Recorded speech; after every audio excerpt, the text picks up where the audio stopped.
안녕하세요. 반갑습니다. 오치근입니다.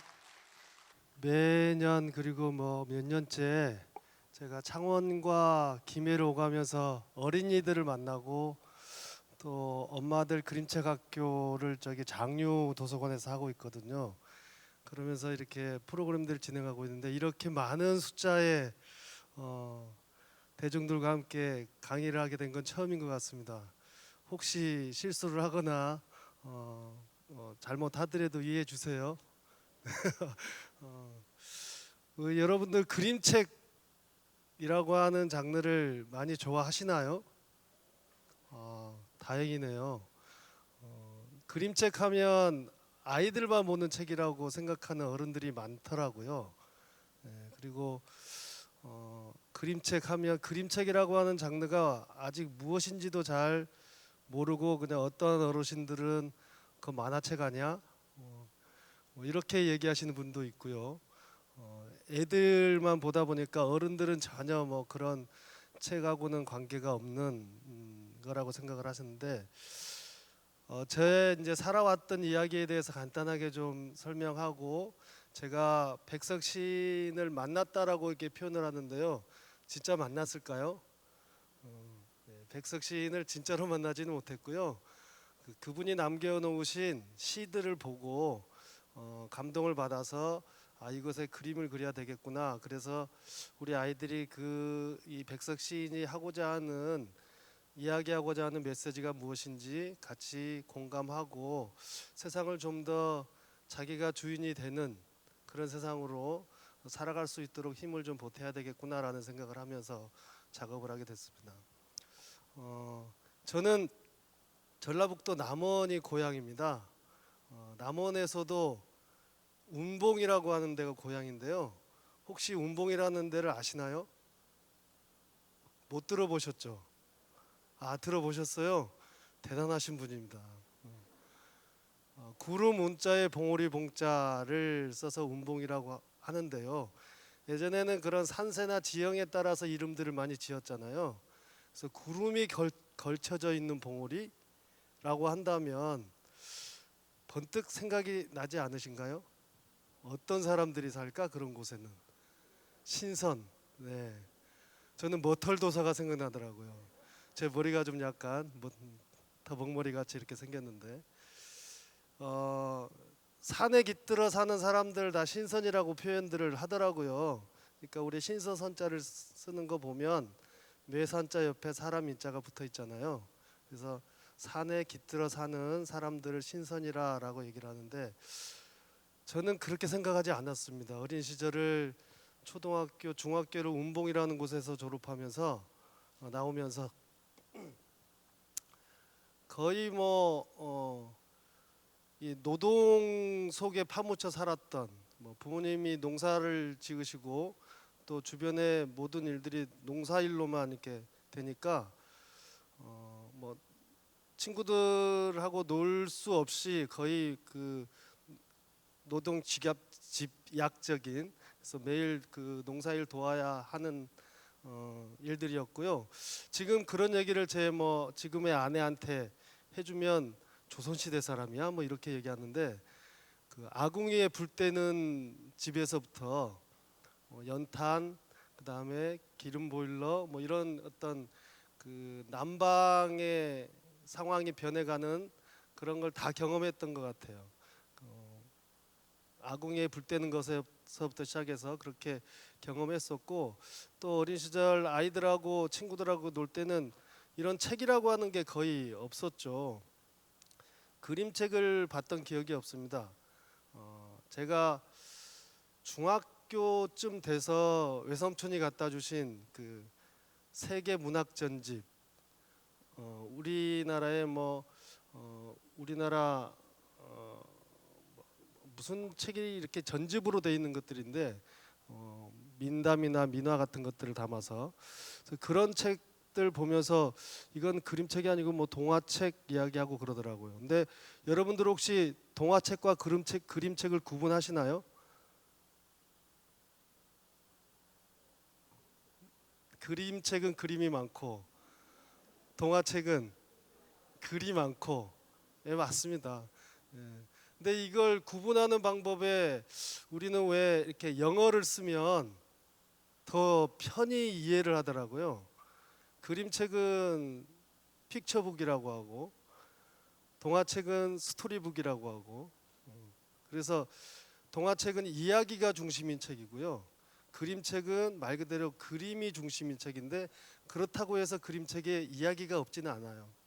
심지어는 글도 많이 들어가긴 하지만 그림책에는 글이 없는 경우도 있어요. 그래서 그림만 가지고 어떤 이야기를 꾸며내는 내용들인데 저는 이렇게 어린 시절에 이 시골에서 살다가 중학교쯤 돼서 미술이라고 하는 거에 관심을 가지고 고등학교 가서 이제 화실 다니면서 미술 대학을 가야 된다는 생각은 없었지만 열심히 그림 그리는 게 너무 좋아서 푹 빠져 있었죠. 그러다가 선배들이 권유해서 뭐 대학을 가야지 그림을 계속 그릴 수 있다.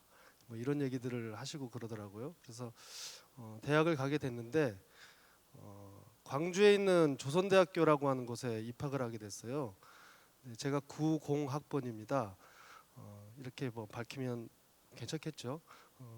90학번인데 90년도에 대학을 갔더니 이 대학이 이게 공부를 하는 곳인지 전쟁을 하는 것인지 모를 정도로 너무 살벌하고 거의 매일매일 체류탄 연기 속에 쌓여 있고 학생들과 전투 경찰들은 거의 뭐 전쟁을 방불케 하는 싸움을 하고 있고 근데 저의 꿈은 말 그대로 피카소나 고호나 이런 유명한 화가들처럼 그림 잘 그려서 좋아하는 그림 그려서 잘 팔아서 인정받는 어떤 예술가로 살고 싶었다라고 하는 말씀을 전하고 싶은데 그런 상황이 주변의 상황들이 이렇게 편안하게 그림을 그릴 수 있는 상황으로 놓여져 있지 않았어요. 그래서 예술이라고 하는 게 과연 뭘까라고 하면서 이제 고민을 하던 차에 선배들의 권유에 의해서 미술 운동이라고 하는 걸 시작했어요. 예술이 우리 사회에 복무해야 될 역할이 무엇인가? 나도 중요하지만 우리 사회가 가진 어떤 문제나 잘못된 것들에 대한 이야기들을 하는 것이 중요하지 않나. 그래서 뭐 문학도 음악도 미술도 무용도 그 당시에는 그런 어떤 사회적인 문제들에 함께하는 이야기들이 많았던 것 같아요. 그래서 저도 선배들 따라서 그렇게 고민하고 같이 대학의 학내에서 그림을 그리는 시간보다 거리에서 뛰어다녔던 시간이 많았던 것 같아요. 그러면서 이게 세상을 보는 눈도 좀 달라지게 되고 그렇게 졸업을 하고 난 이후에 이제는 본격적으로 그림을 그려야 되겠다 하고 서울 쪽으로 올라가서 조형연구소라고 하는 곳에서 일을 하다가 친구의 권유에 의해서 그림책 일러스트를 접하게 됐습니다. 이 친구가 이제 그때 한겨레 일러스트 학교를 다니면서 처음에 이제 생겼죠. 그 한겨레 일러스트 학교라고 하는 것, 그다음에 힐스라고 우리나라의 한국 일러스트 학교 뭐 이런 것들이 이렇게 생겼는데 그 당시에 이제 저는 그런데 이제 들어가지는 않았고 그냥 친구의 권유에서 일러스트 한번 해봐라라고 연락을 받고 교보문고에 이렇게 그 기획자분하고 만나게 됐는데요. 이 교보문고에서 그분이 저한테 던져준 책이 백석 시인의 12편 동화시였습니다. 12편 동화시가 동화시라고도 얘기하지 않고 그냥 동화 같은 시, 서사시 이렇게 표현하기도 하는데 그 이후에부터 아마 동화시라고 하는 장르가 이렇게 만들어지지 않았나라는 생각도 들어지고요. 이 12편의 동화 같은 시를 접하고 난 다음에 이 감동적인 이야기들을 그림책으로 옮겨야 되겠다라는 생각을 했었죠. 그래서 그 기획자분이 왜 저를 이렇게 보자고 했나 그랬더니 백석 시인의 시를 소화시킬 수 있으려면 아무래도 미술 쪽에서도 뭐 민중미술이나 이런 것들을 해봤던 사람이면 좋지 않을까라고 하는 제안을 그 친구한테 했었나 봐요. 그래서 만나게 됐는데 저는 그리고 동양화 전공을 하는 사람이었으면 좋겠다라고 얘기했는데 저는 불행히도 서양화 전공을 했어요. 그래서 이 친구가 서양화지만 그래도 하면 좋지 않을까라고 이제 해서 만나게 됐고 그러면서 백석 시인의 시 12편 중에 산골총각이라고 하는 시를 선택해서 그림책을 이제 시작하게 되는데 아무도 그림책이라고 하는 걸 저한테 설명해 주거나 제가 그림책을 교육을 받거나 이렇게 해본 적이 없어요. 그냥 혼자서 그림 그렸던 내용 가지고 책을 이제 봐가면서 뒤적거려 가면서 그림책을 만나게 됐죠. 근데 제가 그림책을 접하게 된 그 시기는 우리나라 그림책 시장이 이제 열려가는 시기였던 것 같아요. 90년대부터 혹시 강아지똥이라는 그림책은 아시죠? 권정생 선생님이 쓰시고 정승각 선생님이 그리신 강아지똥이라는 그림책이 이제 우리나라 그림책으로는 아주 훌륭한 작품으로 이렇게 나오기 시작하면서 권윤덕 작가, 이혁배 작가, 그다음에 김한영 작가 이런 작가분들이 대거 그림책 시장에 뛰어들기 시작했고요. 그래서 그분들을 이제 그림책 1세대라고 하는데 그보다 먼저 백두산 이야기를 쓴 유재수 선생님이 어떻게 보면 그 동안에는 그림책 쪽에는 그냥 일러스트레이터라고 하는 그 사파가들 있죠. 사파가들이 많이 그냥 글에다가 그림 붙여서 책을 만드니까 사파가라는 이야기로 많이 들었어요. 근데 이 사파를 하셨던 분들의 작품들을 인정받지도 못하고 대우받지도 못하고 그랬었는데 대학에서 전문적으로 자기의 공부들을 했던 이분들이 이제 그림책 일러스트 쪽으로 옮겨가기 시작하면서 그림책이라고 하는 장르의 그림책 작가라고 하는 인정도 받게 되고 하는데 실제로 지금 현재로도 그림책은 어떤 예술 장르 하나에 포함되어 있지 않아요. 제 9장르는 만화까지 인정이 돼서 문광부에서도 이제 그런 부분이 있는데 그림책 장르가 아직 예술 장르로 이렇게 선정되어 있지 않아서 그 운동을 지금 그림책 협회에서 진행하고 있는 중이고요. 그래서 그림책 작가다라고 하는 이름도 쓰기가 힘들었어요. 쓰여지지도 않았고 그런데 이번에 이수지 작가가 세계적인 상을 받았죠. 이 상을 받으면서 그림책이라고 하는 게 이렇게 대단한 것들이야라고 하는 인식들이 사람들 사이에 시작되기 시작한 것 같습니다. 제가 이렇게 백석 시인의 그 시를 통해서 그림책을 만나게 됐던 이야기를 하는데 이 백석 시인의 시 중에서 지금 4권의 그림책이 나왔습니다. 네 권이네요. 산골총각, 오징어와 건복, 집기네 내영제, 개구리네 한솥밥. 그다음에 여러 가지 또 있는데 지금 현재 작업하고 있는 그림책은 스케치는 다 끝났어요. 이제 채색만 하면 되는데 어리석은 맥이라고 하는 책이 지금 곧 채색이 끝나면 출간이 될 것 같습니다. 근데 그림책이 어떤 것들인지 많이 보셨죠? 아이들 책 읽어주시나요? 지금 아이 키우고 계신 분 있으신가요? 그림책을 보는 아이들 다 키웠습니까? 부럽습니다. 저는 딸이 셋이 있는데요. 큰 딸이 그림책을 사실 큰 딸 덕분에 그림책이라고 하는 장르를 시작하게 됐어요. 큰 딸을 가지기 시작했고 뱃속에 들어있을 때 이제 아빠로서 뭘 해줄까라고 하는 고민들을 했었죠. 그때 우리나라에서 예술 활동을 하고 그림을 그리면서 산다는 게 이렇게 쉬운 일은 아니거든요. 그래서 먹고 사는 문제도 녹록치 않았고 아내한테 갖다 주는 생활비도 넉넉치 않았고 그랬는데 그래도 그림 그리는 아빠가 뭘 할까라고 고민했을 때 그 친구의 그 제안 그림책 일러스트 해볼래라고 해서 흔쾌히 수락을 했었죠. 그래서 그 딸이 우리 곁에 오게 된 그 순간부터 어떻게 보면 그림책이라고 하는 장르를 알게 됐는데, 그동안에 대학을 다니면서도 저는 그림책을 본 적이 없었어요, 제대로. 혹시 그림책 보고 자라신 분들 계십니까? 여기에 없으신가요? 아이들 다 키우셨으니까 없으시겠네요. 저는 이 그림책이라고 하는 게 도대체 뭔가라고 고민을 하면서 2000년대 2002년 월드컵이 한창일 때죠.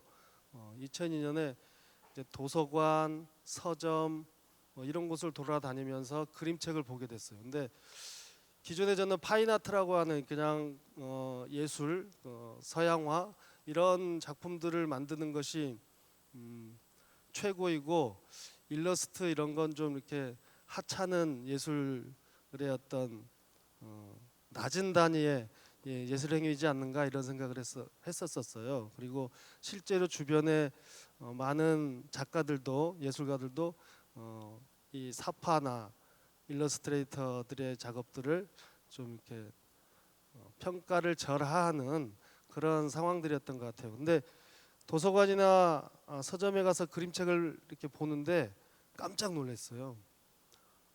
정말 어떻게 보면 파인아트하는 작업들의 작품들보다 훨씬 뛰어나고, 거기에는 이야기도 있고, 심지어는 이 그림책은 물론 복제품이긴 하지만 정말 많은 사람들이 함께 보고 공감할 수 있겠구나.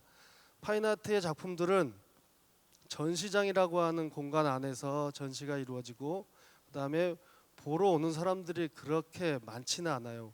성공한 사람들을 제외하고는 어떤 갤러리에서 전시를 하게 되면 200명, 300명 정도 와서 보면 많이 본다고 할 수 있을까요?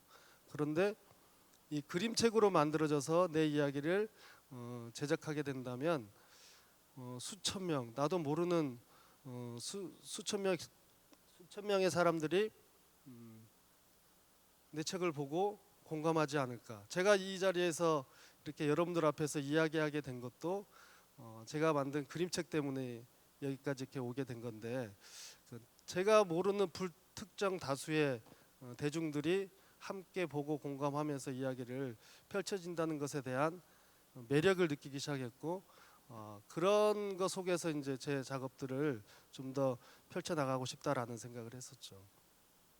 근데 이 제일 처음에 제가 이렇게 그림책 보면서 감동적으로 봤던 작가가 독일의 숀텐이라고 하는 작가의 작품이었어요. 그리고 뭐 지금 돌아가셨지만 영국의 존 버닝엄 같은 작가분들, 그림이 너무 편안하고 쉽게 그려지고 낙서처럼 그려졌는데 자세히 들여다보니 제가 그렇게 그리려고 하다 보니까 잘 안 되더라고요. 그래서 엄청나게 이분들이 이야기하고 있는 것들, 그다음에 모리스 스탠답 같은 작품들, 뭐 이를테면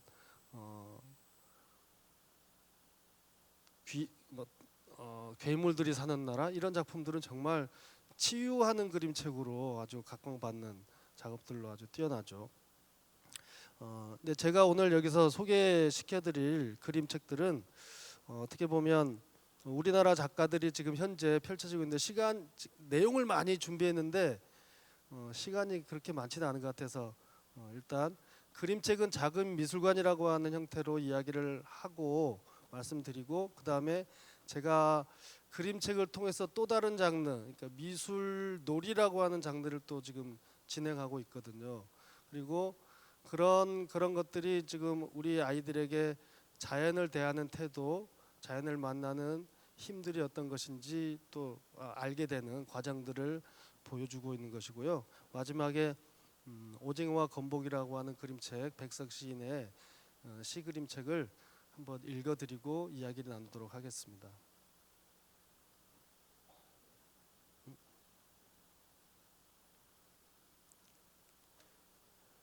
제가 만든 첫 번째 그림책, 두 번째 그림책입니다. 오징어와 건복이라고 하는 그림책이고요. 동양화를 전공하지 않았지만 지금은 동양화라고도 하지 않죠. 동양화, 서양화도 없이 그냥 평면, 입체 이런 표현들로 하는데 먹을 가지고 노는 게 재밌더라고요. 그리고 백석 시인의 시에는 수묵이 좀 어울리겠다라는 생각을 가져서 이렇게 오징어 건복을 수묵으로 그려봤습니다. 실제로 면지에는 오징어 먹물로 표현해 놓은 그림들도 있습니다. 이제 현대적인 작품이죠. 어느 날이라고 하는 작품인데요. 그림이 이루어지는 점과 선과 면, 그다음에 이 명암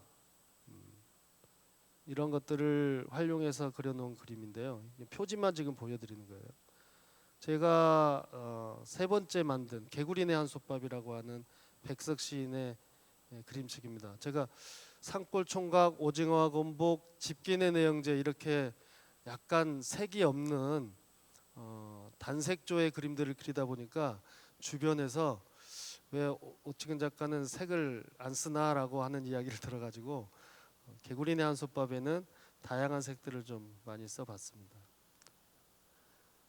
우리나라에 그래도 1.5세대라고 표현할 수 있겠죠. 소리의 추석 이야기로 인기를 많이 받았던 이혁배 작가의 작품입니다. 이런 식으로 이제 예전에 그림책에서 보지 못했던 우리의 문화, 우리의 생활, 우리의 어떤 풍습 같은 것들을 아주 따뜻하게 그림책에 담아놓은 것들이 90년대, 2000년대 초반에 막 쏟아지기 시작하죠. 일본에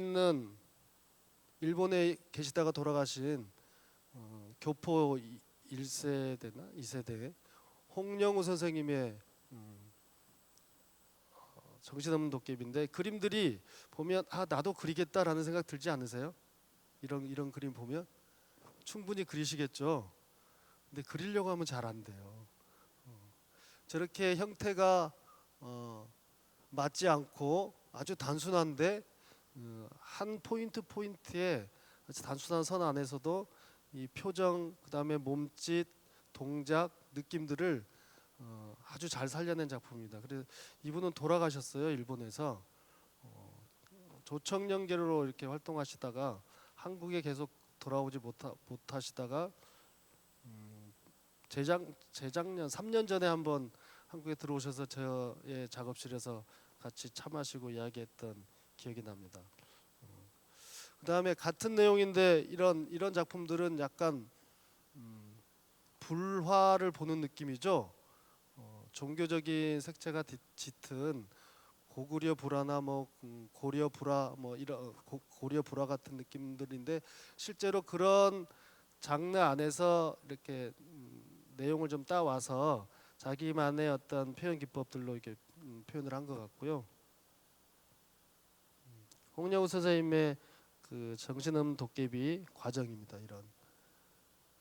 이런 걸 아이들한테 보여주면 다 정말 자신 있게 자기도 그릴 수 있다고 열심히 그립니다. 저도 그랬어요. 이렇게 그릴 수 있을 것 같아요.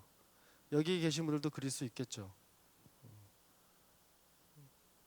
기형적이잖아요. 이런 형태들은. 근데 이런 걸 이렇게 표현을 해줬고요. 최미란 작가의 작품이에요. 아까 그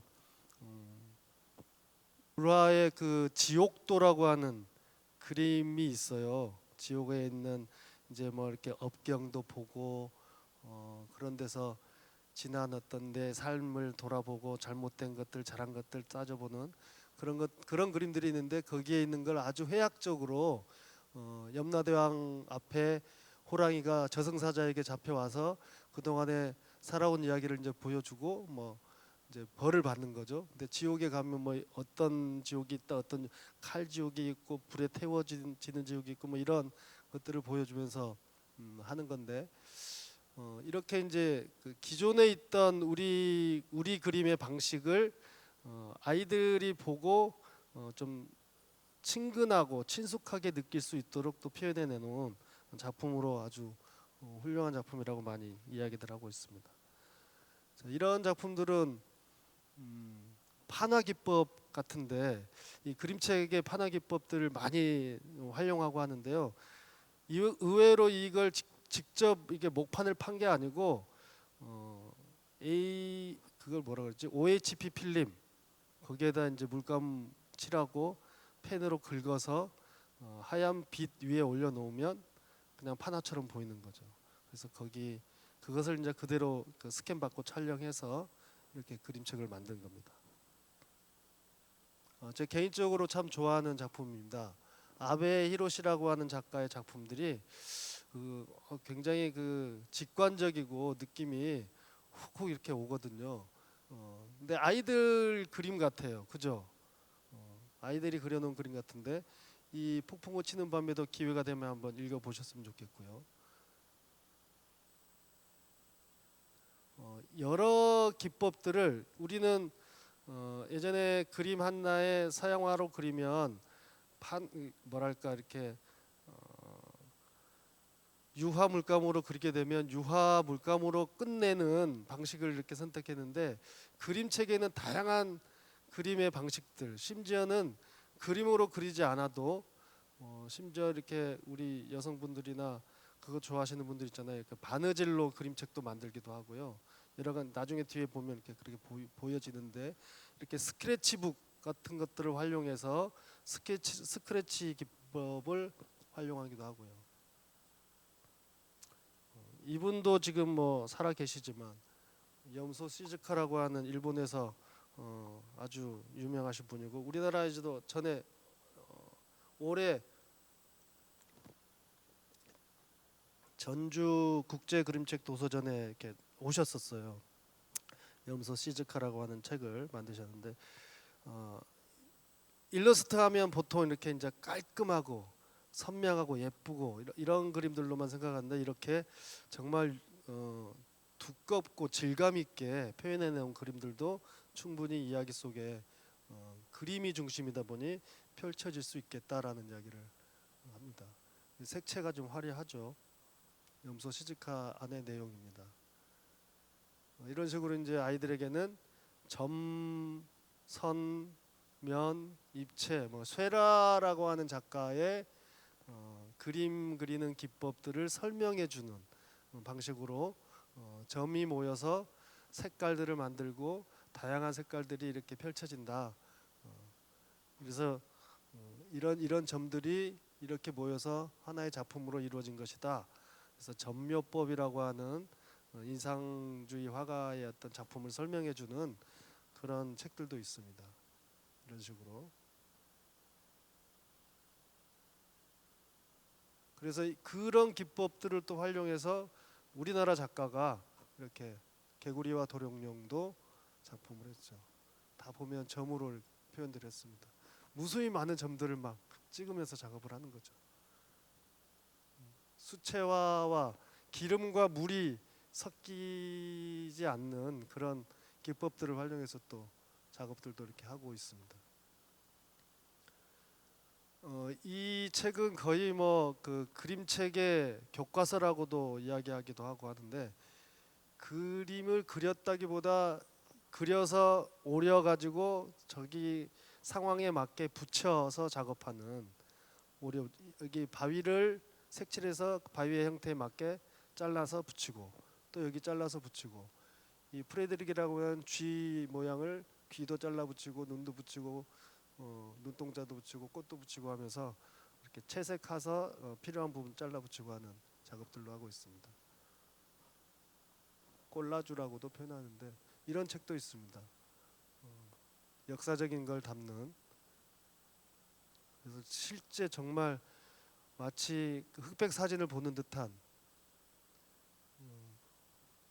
이제 희생 장소로 끌려가다 보니 아이를 안고 있어서 이 아이를 살려야 된다라고 하는 마음에 여기 안고 있는 이 포대기가 보이죠? 이걸 기차에 가면서 던져요. 그래서 기차 밖으로 떨어졌는데 누군가가 그 포대기를 안아서 데리고 가서 키운 거죠. 그 아이가 에리카라고 하는 아이.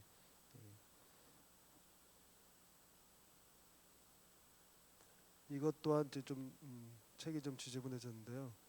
그 남북 전쟁과 그 노예 해방 전쟁에 대한 이야기들을 하는 겁니다. 이런 식으로 배에 싣고 가서 다 이런 그림책도 그냥 환타스틱만 있는 게 아니고 이렇게 실제로 있었던 사건들을 고증하고 취재하고 역사 속에서 우리가 범치 말아야 될 행동들에 대한 이야기도 많이 이렇게 하고 있습니다. 사람으로 대우한 게 아니죠, 거의.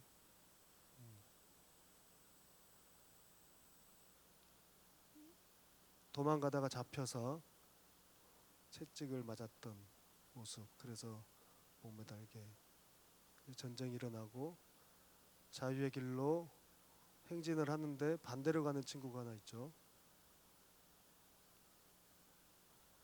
또 이런 책도 있습니다. 좀 난해하기도 한데 다니엘 비렐이라는 작가가 직접 자기의 작품들을 손녀에게 설명해 주면서 내 작품이 어디 있을까 찾아봐라 라고 하는데 미술관에 갔는데 할아버지 작품은 없는 거예요. 그래서 이 명제표를 뒤로 이렇게 돌려보면 거기에 줄 같은 게 이렇게 있는데 그게 내 작품이 아닐까. 에이 하죠. 자 그럼 다른 데 가볼까 하고 백화점이나 뭐 커다란 건물이 있는 옥상에 올라가서 지하철을 봤는데 지하철 문이 열렸다 닫혔다 하잖아요. 문이 그런 것들을 보는데 거기에 줄이 있어요. 그런 걸 보고 저게 할아버지 작품이야. 그래서 어떤 패턴, 어떤 느낌만 가지고도 예술이 될 수 있다. 여기에서 찾아보라고 하면 다 못 찾더라고. 뭐가 예술일까? 그랬더니 요 패턴들 있죠. 이게 지금 다니엘 비렌의 작품이거든요. 여러분 달샤베트라고 하는 그림책 보셨나요? 베키나 작가는 아시나요? 구름빵이라고는 들어보셨나요? 네, 구름빵의 작가 베키나 작가인데요. 실제로 어떤 자기의 캐릭터들을 만들어서 그림을 그리고 오려서 세트장을 만들어요. 이렇게 이게 지금 그 종이 박스 같은 걸로 세트장을 만들어서 아마 이만하지 않을까? 이만한 박스 안에 정말 실제로 전등불도 켜고 이것을 이제 촬영을 하는 거죠. 촬영을 해가지고 이야기를 구성해 나가는 방식. 보이시죠? 여기 빛도 비추고 여기 안에는 예, 베란다에서 안쪽을 들여다보는 이런 하나의 큰 덩어리가 지금 세트장인 거죠. 조그맣게 설치를 해서 다 제작을 한 겁니다. 근데 이제 작업하다 보면 이렇게 토끼도 그려서 붙이고 근데 의자 하나 이런 찻잔이나 뒤에 벽지나 이런 거 그렸을까요? 꼴라주 기법을 또 활용해서 잡지나 어디 뭐 색종이나 휴지 이런 걸 가지고 와가지고 직접 그리지 않고 여러 가지의 어떤 도구들을 잘 활용해가지고 꼴라주 기법으로 작업한 겁니다. 아까 말씀드렸던 바느질로 작업한 작품입니다. 조혜란 작가님은 똥벼락이라고 하는 그림책으로 또 유명해요. 혹시 보셨나요? 아이들을 읽어주면 되게 그냥 미친 듯이 좋아하는데 똥 얘기만 나오면 좋아하는 아이들 있죠. 똥벼락으로 유명해진 작가님인데 이제 요즘엔 자기 고향인 충청도 쪽에 가셔가지고 작은 미술관을 하나 만드시고 거기에서 이제 아이들하고 만나면서 그림책 프로그램도 하고 전시도 하고 자기만의 공간을 잘 활용하고 계십니다. 이렇게 다 이건 회인 것 같아요. 이건 삼겹살이고 그래서 상추 안에 상추를 가지고 어떻게 먹는지 그리고 이 책을 사면 실제로 책 뒤에 상추 씨를 붙여서 직접 상추를 심을 수 있도록 이렇게 해놨어요. 이런 식으로 바느질로 작품들을 만들죠. 비빔밥도 해먹고. 자, 이 책은 또 김윤정 작가가 출판사하고 이렇게 일을 하다가 이제 뭐가 안 맞아서 다시 자신들이 출판사를 만들어서 재제작을 했는데 책의 물성을 잘 활용한 작품이라고 이야기들을 합니다. 책은 펼쳐서 보는 거잖아요. 덮어놓고 책 볼 수 있나요? 펼쳐야 되잖아요. 이렇게 넘기고 책장을 넘기면서 펼쳐보는 걸 잘 이용해서 어떤 식으로 했냐면 이렇게 목이 마를 때 물이 없다고 슬퍼하지 마. 여기 이게 OHP 필름으로 돼 있어서 이렇게 넘어가면 이 파란색 물이 여기에 딱 담기는 걸로 이해 가시죠? 그래서 그런 형태로 이렇게 작업들을 했어요. 그다음에 두려워하고 있다면 내가 그 길에 함께 할게라면서 이게 이 장면이 이렇게 넘어가면서 이쪽 함께 배를 타고 있는 느낌으로 표현한 아주 간단하지만 아이디어가 아주 훌륭한 작품이기도 합니다.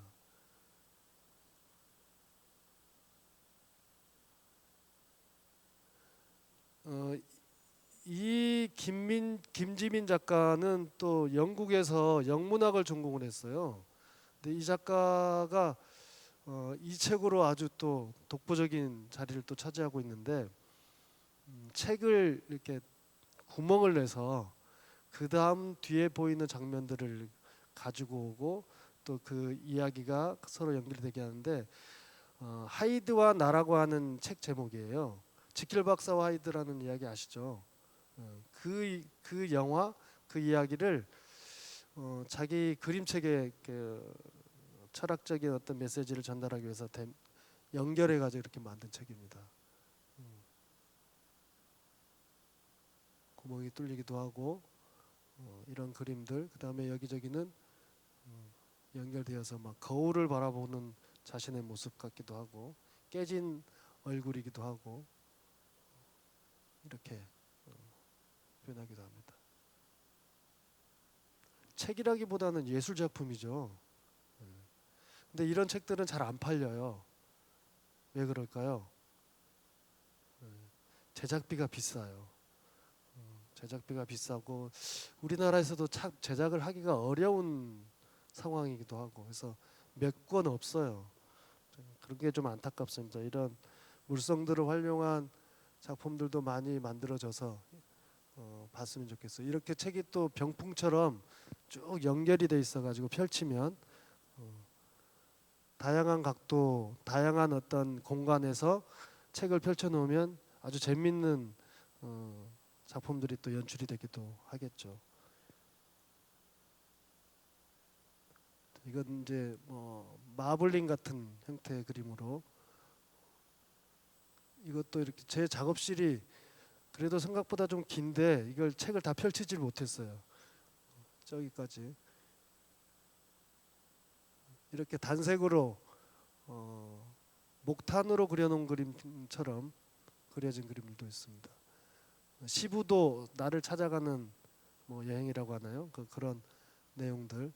근데 이 그림 보면 어이가 없죠. 이 다리로 어떻게 이 등치를. 그런데 이상하게 어울리죠. 네. 그게 그림책의 매력인 것 같아요. 만약에 회화를 저렇게 그려놨으면 형태가 틀렸네. 비판이 많을 텐데 그림책의 재밌는 어떤 요소들이 그러니까 강조하고 싶은 것을 한없이 강조할 수 있고 뺄 수 있는 것들을 한없이 뺄 수 있고 그런 이야기들을 할 수 있을 것 같아요. 제가 이제 백석 시인의 시로만 처음에 이건 다른 얘기인데요. 백석 시의 시로만 그림 작업을 하다가 2004년도에 미술 운동보다는 이제는 어린이 문화 운동에 참여하게 되고 우리나라의 도서관 문화가 바뀌었어요. 2004년부터 무엇이 생겨나기 시작했을까요? 책을 읽읍시다. 느낌표. 혹시 텔레비전 보셨죠? 지금은 안 하지만 유재석과 김용만이 막 뛰어다니면서 도서관 이야기하고 했었는데 그게 기적의 도서관을 만드는 일이 벌어져요. 그러니까 정부, 지자체, 그다음에 시민단체, 시민사회가 함께 우리의 도서관 문화를 바꾸자. 기존에 있는 도서관들은 대부분 열람실이 중심이었어요. 시험 공부하고 취업 공부하고 그래서 도서관에서 떠들면 안 돼. 쉿. 도서관에서 그냥 책 빌려 가든가 아니면 책을 보거나 공부하는 자리지 여기서 슬리퍼 발 움직이는 소리도 크게 내면 안 돼 했는데 기적의 도서관이 만들어지면서 막 떠들어도 되고 심지어 어떤 방 안에 들어가면 엄마나 아빠가 큰 소리로 책을 읽어줄 수 있고 심지어는 아이를 데리고 젖먹이 엄마들은 젖먹이의 아이를 데리고 도서관에 와서 수유를 하고 젖을 먹이고 재우고 난 다음에 자기가 보고 싶어하는 책들을 또 볼 수 있는 공간도 만들어주고 작가와 함께 만나서 프로그램도 진행하고 책을 읽다가 잘 수도 있고 그런 공간들로 이렇게 만들면서 순천 그림책 도서관이 1호로 만들어지기 시작했어요. 근데 그때 이제 제가 그 전에 무슨 일을 했었냐면 2002년부터 그림책을 만들기 시작했지만 또 그 기획자 선생님이랑 버스를 개조를 해서 이렇게 의자를 다 뜯어내고 밑에 장판을 깔고 뒤에는 스크린을 설치하고 지금은 이렇게 빔 프로젝터로 보는데 예전에는 슬라이드 영상 있잖아요. 찰칵찰칵 돌아가는 거. 그걸 이제 차에다가 달고 부천에 있는 중앙공원에서 매 주마다 아이들을 만나는 일을 했었거든요. 그래서 그 버스 도서관 그 움직이기도 하고 운전도 하고 그것 때문에 제가 운전면허증도 땄거든요. 그 버스 운전면허증. 그래서 먹고 사는 일은 이제 걱정 없다. 여차하면 시골의 버스 기사로도 살 수 있으니까 걱정하지 마라 이제 엄마한테 이제 그런 얘기를 한 기억이 나는데요. 그렇게 버스를 몰고 전국을 다녔습니다. 그 어린이 문화운동이라는 형태로 마을마다 곳곳에 공원마다 곳곳에 이런 도서관을 만들어주면 좋겠다. 왜냐하면 도서관을 만들려면 땅이 필요하고 지으려면 건물을 지어야 되고 그러려면 돈이 많이 들어가는데 폐차되는 버스를 개조해서 이렇게 마을의 아파트 우리 엄마들이 자주 모이는 곳에 그다음에 공원에 이런 버스 도서관이 만들어지게 된다면 마을에서 함께 아이들을 키울 수 있는 어떤 공동육아의 형태들이 발현될 수 있을 것 같고 공원마다 가서 그냥 멍하니 있는 것보다 또 이 버스 도서관에 가서 책도 보고 또 거기에는 옛날 이야기를 해주는 할머니나 할아버지들이 계시면 참 좋지 않을까 이런 생각을 하면서 1년을 그렇게 막 돌아다녔어요. 제주에서부터 진해도 왔고요. 김해도 갔고 저쪽 울산도 가고 기적의 도서관이 생기는 곳마다 가고 또 기적의 도서관이 없으면 없는 곳에서 초대받아서 가고 이렇게 했는데 거기 안에서 이제 큰 애도 지금 은별이라고 하는 제 딸인데요. 은별이라고 하는 애도 같이 뒹굴면서 엄마 쭈쭈 먹어가면서 이렇게 생활하고 했거든요. 그러다가 1년이 지났는데 정말 주머니에 남는 돈이 없더라고요. 어떻게 살지 하다가 도시 생활을 청산하고 시골로 내려가자 해가지고 2005년에 경상남도 하동이라고 하는 하동 악양이라는 곳에 지인이 있어서 아무 생각 없이 집도 안 구하고 5톤 트럭에 짐을 싣고 내려갔더니 미친놈이라고 그러더라고요. 아니 그 전에 제가 총각 때 거기서 작업하겠다고 그림 그리겠다고 살았었어요. 근데 빈집이 많았거든요. 이 98년도 99년도 이쯤에. 그래서 뭐 그 생각하고 시골에 가면 또 빈집이 있겠지. 사람들은 다 도시로 가니까 나는 반대로 시골로 간다 하고 내려갔는데 빈집이 없대요. 귀농귀촌이라고 하는 뭐 그런 문화가 이제 형성되면서 도시에서 이제 퇴임하신 분들 뭐 이런 분들이 다 많이 오셔가지고 집값도 비싸졌고 뭐랄까 빈집도 이제 주인들이 그러다 보니까 점점 값이 오르니 내놓지를 않는다 뭐 이렇게 얘기하셔서 그럼 저기 1시간 후에 버스 저기 트럭이 도착하는데 어떻게 합니까 그랬더니 너 같은 대책 없는 마케는 처음 본다 뭐 그러면서 아는 지인의 뭐 창고에다가 일단 짐을 넣어놓고 일주일 후에 집을 구하게 돼서 또 들어갔던 추억이 있습니다. 근데 그렇게 우리 그 은별이가 두 돌쯤이었거든요. 두 돌쯤에 악양에 내려왔는데 저는 계속 이제 백석 시인의 시의 그림을 그리는 작업을 하면서 오징어 건복, 집균의 냉제 이런 것들을 이제 만들고 있는 차에 애가 이제 크면서 유치원생이 졸업하고 초등학교 1학년 들어가려고 하는 유치원 마지막 겨울 방학 때 아빠 섬진강은 어디서부터 시작돼요? 라는 질문을 하게 됐어요. 그래서 아차 싶더라고요. 내가 살고 있는 곳, 지형 뭐 이런 곳들이 참 아름답기도 했었고 물론 힘들어서 내려온 것도 있었지만 너무 그때 그 총각 때 살았던 기억이 너무 좋아서 이 섬진강의 모래사장, 들판, 이 숲속 계곡 이런 것들이 너무 좋아서 우리 아이를 거기서 키워야 되겠다 하고 이제 아이 엄마랑 치열한 그 의견을 나누고 싸운 끝에 오히려 애기 엄마가 더 적극적으로 내려가자고 해서 이쪽으로 내려가가지고 살다가 이 섬진강이 4차선으로 섬진강 도로가 4차선으로 바뀌는 일이 시작되는 걸 보고 아 이거 큰일 났다. 이렇게 아름다운 곳이 또 어떻게 변할지 모르겠다. 한번 섬진강의 시작부터 저기 바다 끝나는 곳까지 여행을 한번 해보자. 그리고 그런 것들을 기록으로 남겨보자라고 하는 마음으로 시작이 됐어요. 그래서 발원지인 저기 전북 진안의 대미샘에서부터 계속 17개월 동안 계속 17개월을 다닌 건 아니고요. 왔다 갔다 하면서 중간중간에 끝나는 지점에서 다시 돌아가면 다시 끝나는 지점에서 시작해가지고 다녔고요. 이렇게 하고 있는 걸 고래가 그랬어라고 한 어린이 잡지의 발행인이 여행 왔다가 같이 만나서 지금 사는 이야기하고 이런 여행 그림책을 만들고 있다 하니 우리한테 연재해 달라 해가지고 연재하고 연재가 끝난 이후에 이렇게 책이 나온 상황입니다.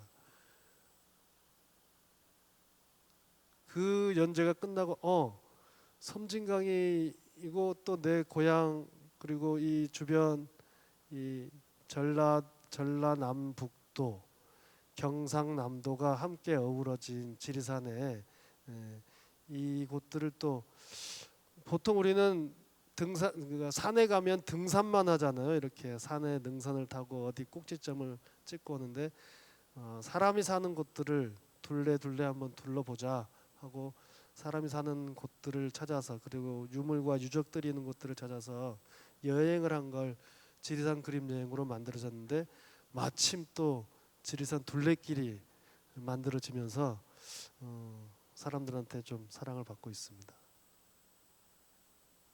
자, 이거는 빨리 지나갈게요. 자연미술놀이라고 하는 건데요. 아이들은 정말 자연에서 잘하는 게 좋겠다라는 생각을 합니다. 지금 물론 도시에서 성장하고 있는 아이들도 있겠지만 자연을 대하는 마음이 남다른 것 같아요. 벌레 하나도 무서워하고 풀 한 포기도 소중하게 다루어야 되는데 우리 아이들은 지금 자연을 많이 못 접하고 살죠. 여기 계신 분들은 그래도 어린 시절 뛰어놀았던 나무를 타고 들판을 달리면서 바람을 맞고 비를 맞으면서 눈을 뭉쳐서 눈싸움도 하고 했던 기억들이 있으시잖아요. 근데 우리 아이들은 사실 그런 기억이 없고 스마트폰만 계속 하고 있는데 스마트폰 한다고 또 뭐라고 하시잖아요. 애들이 놀 곳이 없는데. 그래서 자주 자연 속으로 나가보는 게 좋겠다라고 생각이 들었습니다. 그래서 지금 저기 등장하는 저 친구는 셋째 딸입니다. 셋째 딸. 지금은 초등학교 3학년인데요. 이런 식으로 물로 땅에다가 그림을 그리는 거.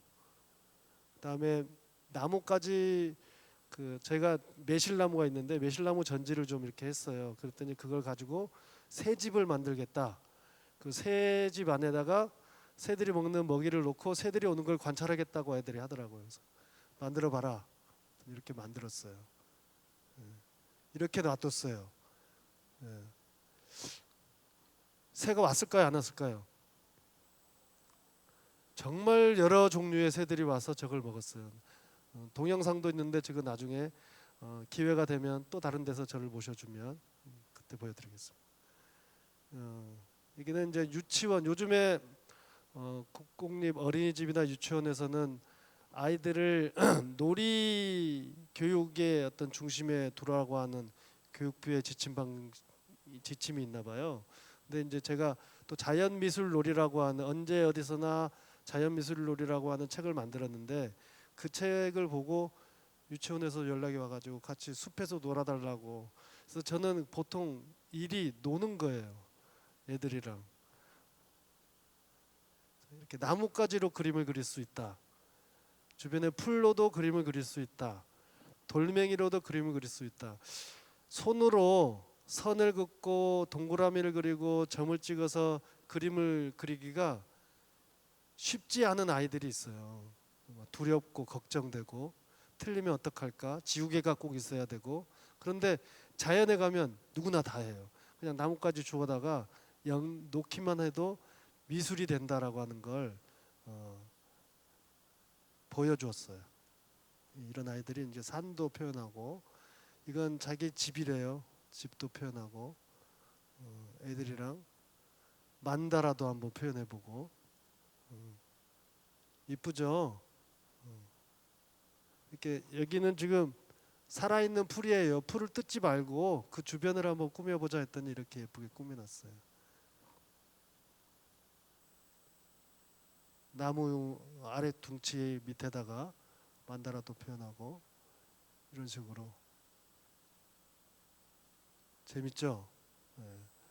어떤 아이가 이렇게 커다란 나무 둥치를 발견하더니 이게 제일 두꺼운 나무다고 막 덤벼서 돌멩이에다가 왕자를 새기더니 이렇게 큰 돌멩이의 얼굴도 풀로 그려주고 머리카락도 달아주고, 떨어진 낙엽들을 가지고도 이렇게 하트도 만들고. 이것은 아지트라고요. 아지트. 예전에 이런 거 많이 만들면서 놀지 않으셨나요?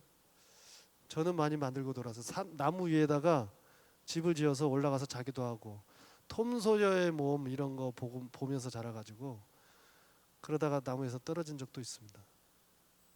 자, 이렇게 물이 비춰지는 형상을 활용해서 또 미술놀이도 했죠.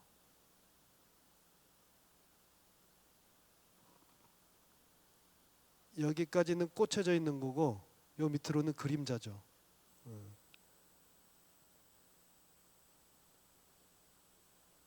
나무와 나무를 연결해서 거미줄처럼.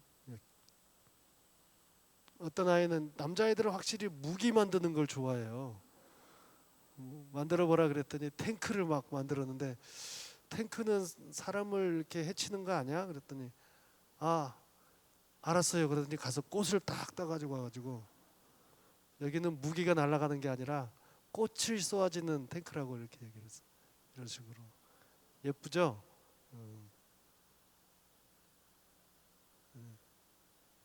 이렇게 그냥 어떤 뭐 형태가 있는 게 아니고 원이나 나뭇가지가 여기 이 메타세콰이어 숲이에요. 이 메타세콰이어 숲에 떨어진 나뭇가지들을 막 주워 모아서 이런 식으로 어떤 또 다른 공간, 이쪽 공간에서 저쪽 공간을 보면 공간이 이렇게 달라지는, 우리가 사실 여기에 선 하나만 딱 있으면 서로가 다른 공간에 있는 것 같은 느낌이 들기도 하거든요.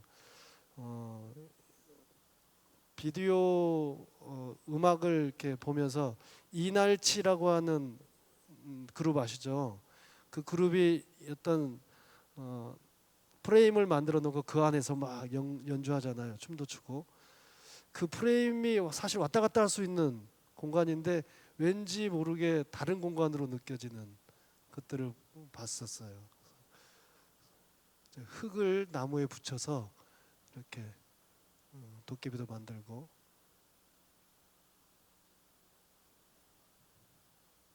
아이들이 이렇게 흙을 주무르고 만지는 게 엄마들은 야, 옷 버려, 손 버려, 안 돼, 가 아니고 이렇게 마음껏 놀 수 있었으면 좋겠다. 제가 서울 쪽에 살다가 아이를 데리고 시골로 내려오고 난 다음에 마음 편한 게 뭐냐면, 그래 마음대로 해, 괜찮아 라고 이야기할 수 있었거든요. 근데 그 전에는 도시에서 안 돼, 하지 마, 안 돼, 그거 안 돼, 위험해, 안 돼, 하지 마, 이런 말을 계속하게 되더라고요.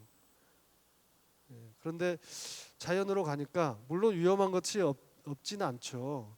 자연도 마찬가지로 위험한데, 그럼에도 불구하고 좀 여유롭게 마음껏 놀 수 있는 공간이 있다는 게 너무 좋았습니다. 가자고 해도 수업 시간이 끝나서 가자고 해도 안 가요, 애들이.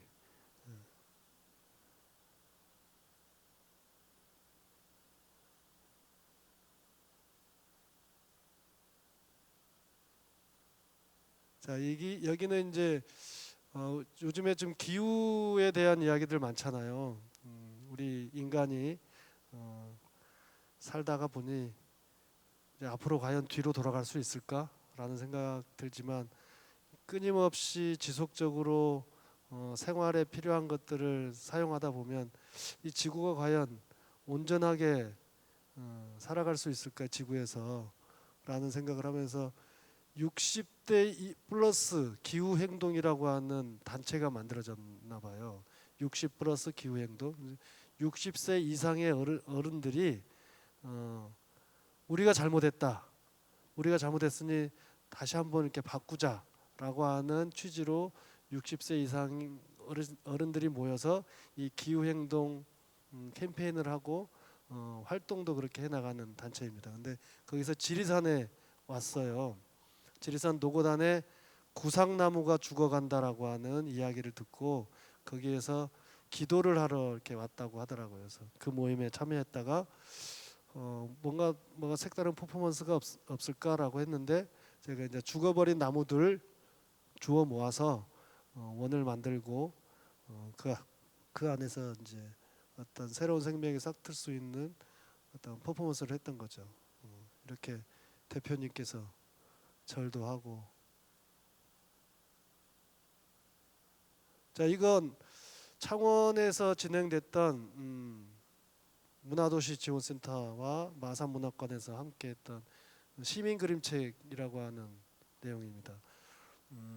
백석 시인의 시 안에 들여다보면 주체적인 생각들, 그 다음에 이 백석 시인은 토속적인 언어, 민족적인 색채, 그 다음에 서정적인 이야기들 많이 한다고 하잖아요. 그리고 지역의 토속어들이 살아 있어야 문학이 산다라는 얘기를 했거든요.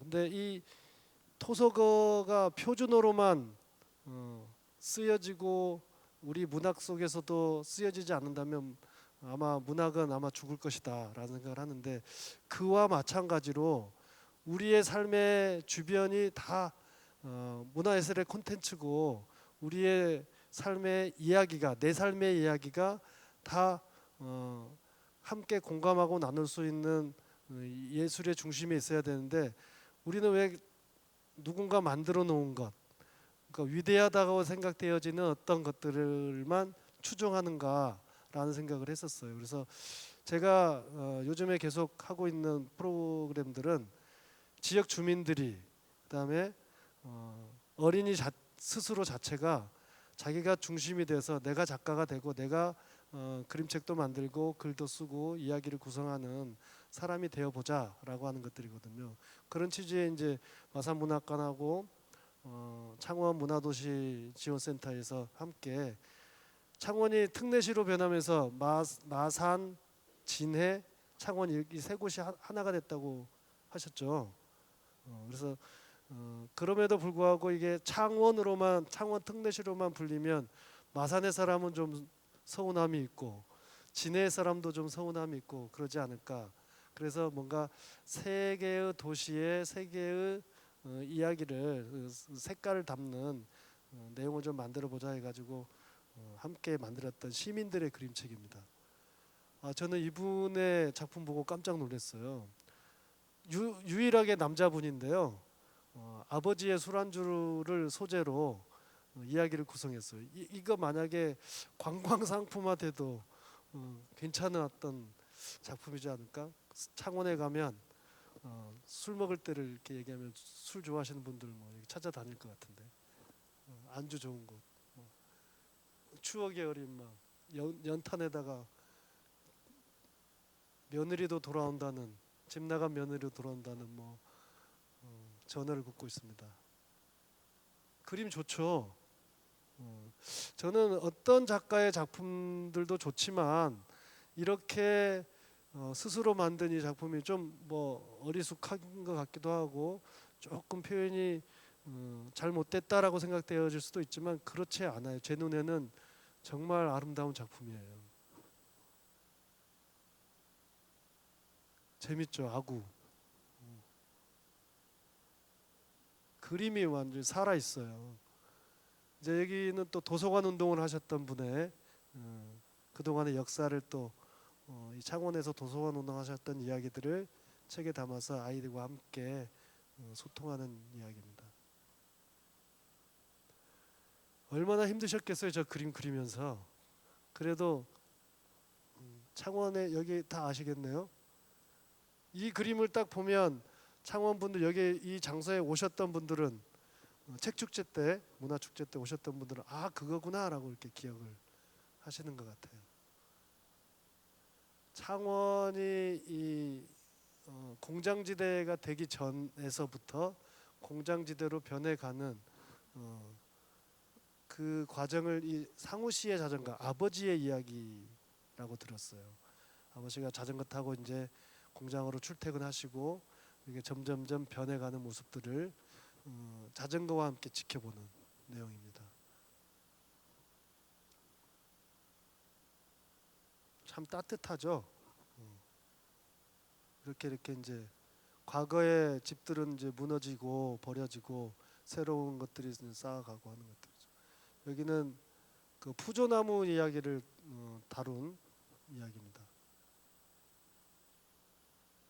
어떤 염원을 담아서 아버지가 멀리 가신 걸 생각하고 염원을 담아서 이렇게 돌탑도 쌓고 이것은 그 진해인가요? 어디 그 섬에 여성들이 상여를 매는 문화가 있다고 하더라고요.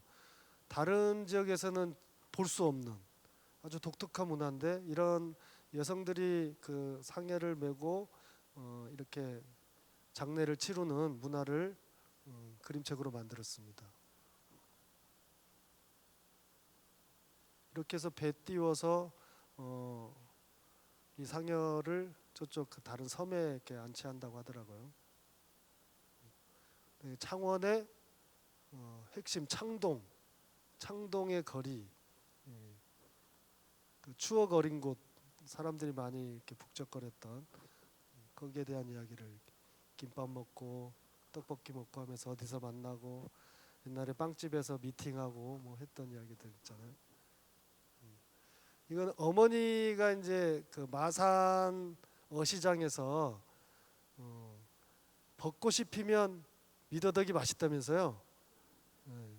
벚꽃 필 때 미더덕을 먹어야 된다고 자녀분들한테 미더덕 사서 바리바리 싸가지고 이제 택배로 보내주는 이야기를 담았는데 전 이 그림책 보면서 미더덕이 그렇게 빨리 먹고 싶더라고요.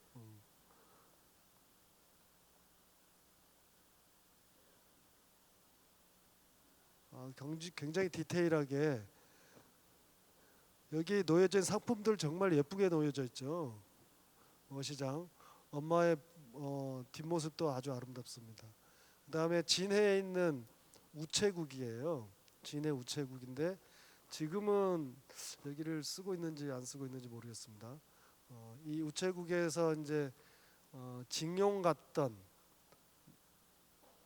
남편은 아닌 것 같고요. 남자친구인가 기다려달라 라고 했던 편지를 기다리는. 그래서 매일 이 할머니는 미스 할머니라고 하는 분이 이 할머니는 우체국 앞에 가서 편지 오기를 기다리는.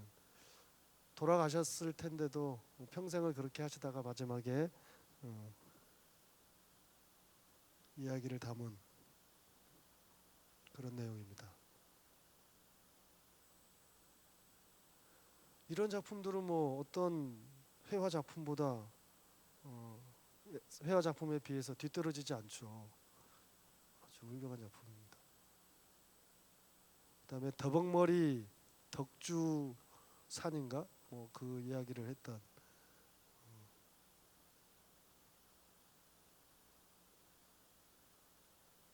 여기가 진해였던가요? 풍경을 이렇게 아름답게 그렸습니다. 그다음에 이원수 선생의 어떤 생애를 약간 동화 같은 느낌으로 담아서 그림책에 담은 이야기입니다.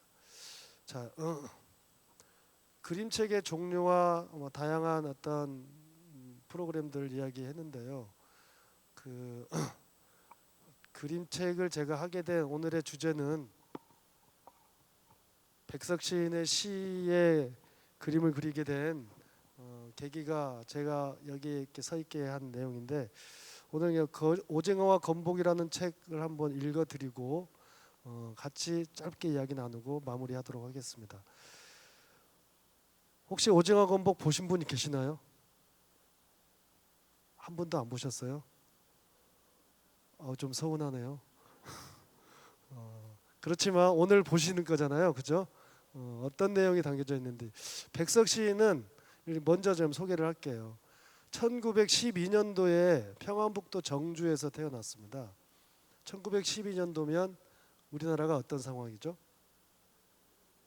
예, 일제 강점기라고 표현을 하는데, 요즘에 어떤 학자들은 왜 우리를 자꾸 일제 강점기라고 우리를 이렇게 낮춰서 힘없게 만드느냐, 일제 투쟁기, 일제 항쟁기 이런 식으로 표현하면 어떨까라는 이제 이야기를 하시더라고요. 그래서 그 말이 맞다. 강점기보다는 일제 항쟁기가 낫지 않을까? 라는 생각이 들었어요. 오산고보라고 하는 그 정주라는 곳이 뭐 김소월 선생이 또 활동했던 곳이기도 하고, 그 정지용 선생 아시죠? 향수를 지으신 그분이 또 그쪽에서도 활동하시기도 하고, 이렇게 오산고보에서 아이들한테 국어를 가르치고 그러다가 일제 항쟁기 때 일본에 가서 영문학을 공부하시고 다시 조선으로 들어오셔서 번역 일을 하셨대요. 그 외국의 좋은 글들을 번역하고 쓰는 일을 하다가 이제 태평양 전쟁이 너무 심해지고 버티기가 힘드니까 만주 쪽으로 가신 거죠. 그런데 거기서 해방을 맞았어요. 해방을 맞아서 다시 들어오셨죠. 어디로? 고향으로. 평안북도 정주로 돌아가셨는데, 남쪽에서는 이제 그 해방 맞아서 돌아오셨는데 또 6.25가 터지죠. 그러면서 이제 남과 북이 이렇게 갈라지는 상황이 벌어졌는데, 백선 선생님의 시비도 좀 통영에 가면 있어요. 통영도 다니시고 여기저기 이 남쪽의 바닷가 마을들을 되게 좋아하셨던 것 같아요. 그래서 뭐 삐로 마셨던 추억들을 되게 좋게 이야기하시고 그러는데, 그리고 뭐 길상사의 법정 스님에게 길상사를 이렇게 헌사라고 해야 되나? 이렇게 드렸다는 자야라고 하는 옛날로 치면 기생 권번 분이 이제 애인이었다 뭐 이런 얘기를 하고 그러는데, 백석신이 뭐 정확하게 얘기한 건 아닌 것 같아요.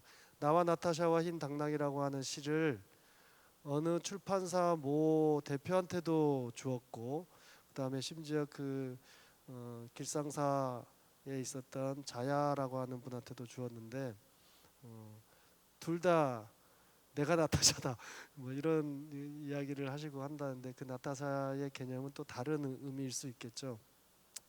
어찌됐건 해방되고 고향으로 와서 그 백석 시인이 쓰던 시들은 대부분 작고 여리고 약하고 아무도 참 돌보지 않는 그런 것들에 대한 애정을 담아서 이렇게 표현한 시들이 많아요. 심지어 마을에서 오래된 어떤 풍습이나 기억들, 그다음에 공간들 이런 것들을 이렇게 표현하는 것도 많은데, 그 중에 이제 이 어린이를 위한 시는 6.25 전쟁 이후에 57년도에 발표가 되는 거거든요.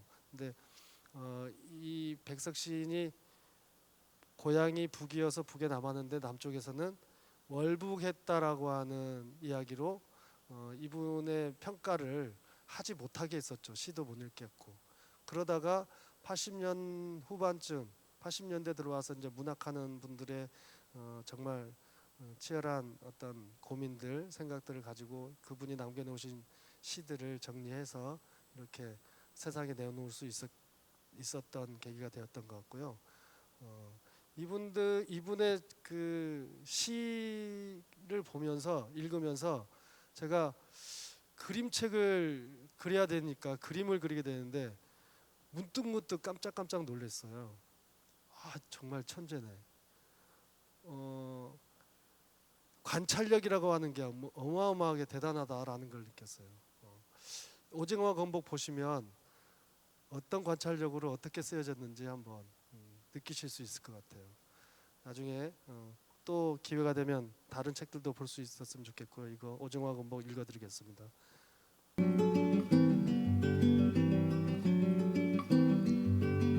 오징어와 건복, 백석 글, 오칙은 그림.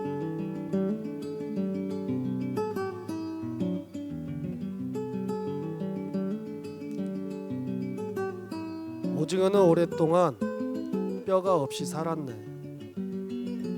오징어는 뼈가 없어 힘 못 쓰고 힘 못 써서 일 못하고 일 못하여 헐벗고 굶주렸네. 헐벗고 굶주린 오징어는 생각했네.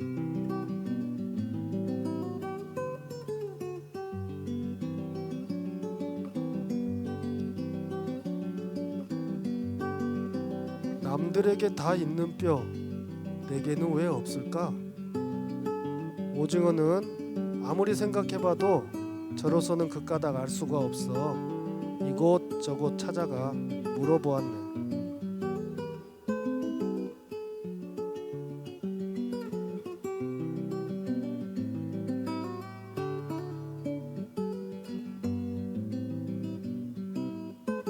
오징어는 맨 처음 농어 보고 물었네. 내게는 왜 뼈가 없나? 어찌하면 뼈를 얻나?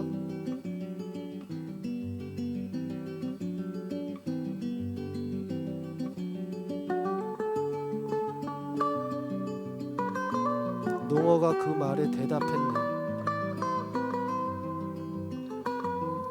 너는 세상 날 때부터 뼈가 없단다. 뼈 없이 그대로 살아가야지.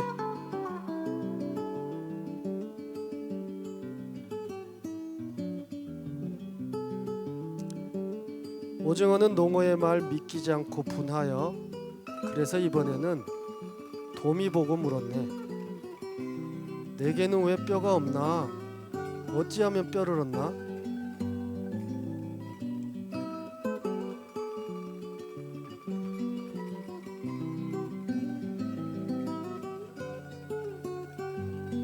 도미가 그 말에 대답했네. 너는 내가 못난 탓에 제 뼈까지 잃은 거지? 못난 것은 뼈 없이 살아가야지.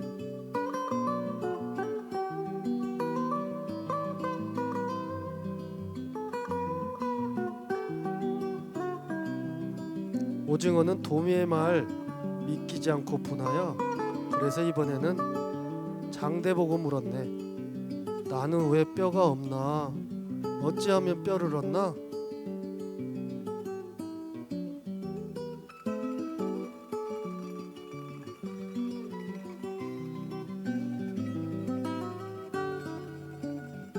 장대는 이 말에 대답했네. 내게도 남과 같이 뼈가 있었지. 그러던 걸 욕심쟁이 건복이란 놈 감쪽같이 너를 속여 빼앗아갔지. 건복을 찾아가서 뼈를 도로 내라 해라.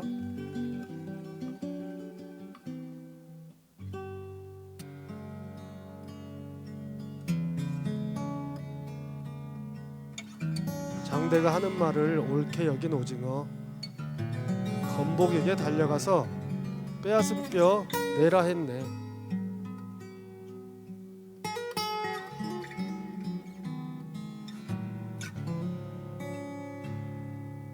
그러나 건복은 소문난 욕심쟁이 남의 뼈를 빼앗아다 제 뼈를 만드는 놈.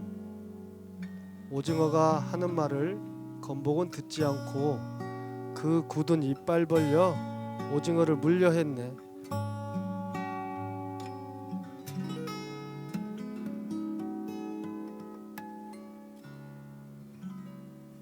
오징어는 겁이 나서 뺏긴 뼈를 못 찾은 채 도망쳐 달아나다 장대와 마주쳤네. 오징어가 하는 말을 다 듣고 난 장대, 오징어에게 이런 말 일러주었네.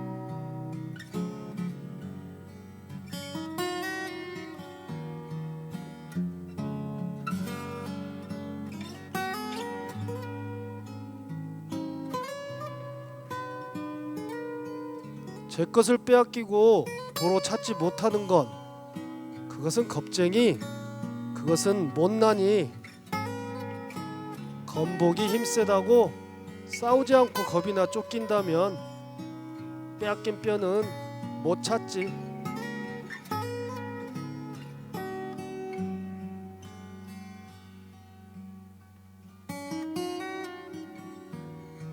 장대의 말을 듣고 오징어 마음 먹었네. 목숨 걸고 건복과 싸워내기로. 오징어는 그 이튿날 건복을 또 찾아가 빼앗아간 제 뼈를 도로 내라 하였네.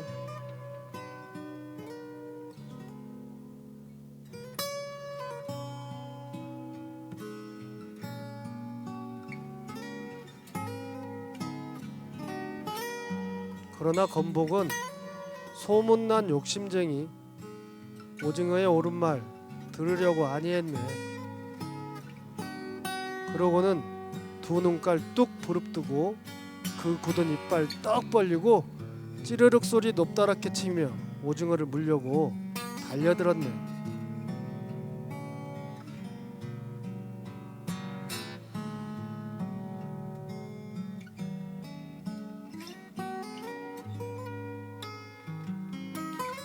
그러나 오징어는 어제와 달라 겁먹고 달아날 그는 이미 아니었네.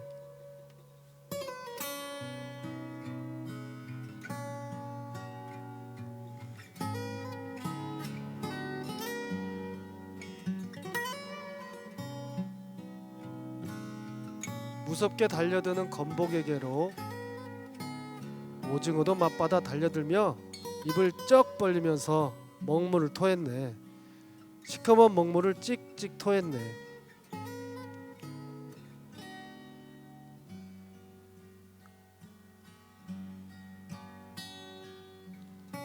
건복은 먹물 속에 눈 못 뜨고 숨 못 쉬고 갈팡질팡 야단났네.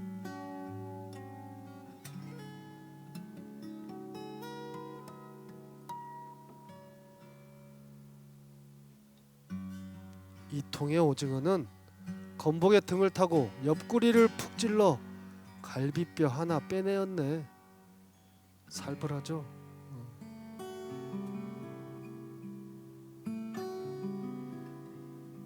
그런데 바로 이때 건복의 질러대는 죽어가는 소리 듣고 우르르 달려왔네.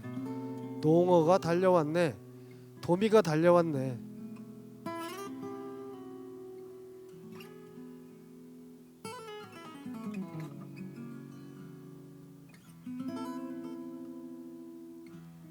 그것들은 달려와 건복과 한편 되어 오징어에게 대들었네.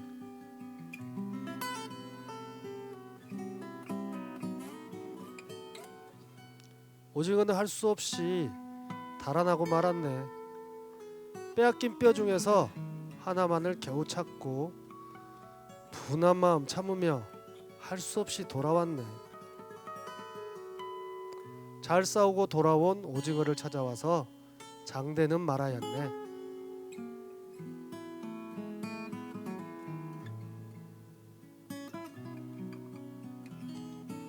우리들이 도와줄게. 빼앗긴 뼈 다 찾으라. 그러자 그 뒤이어 칼치, 달재 찾아와서 오징어에게 말하였네. 우리들이 도와줄게. 빼앗긴 뼈 다 찾으라.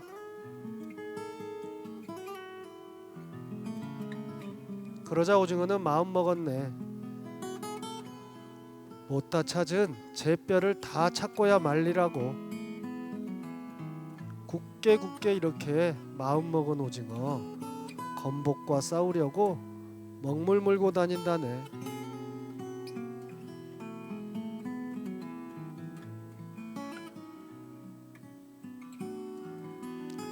건복과 한편되어 건복을 도와주는 건복과 같은 원수 농어와 도미와도 오징어는 싸우려고 먹물 물고 다닌다네.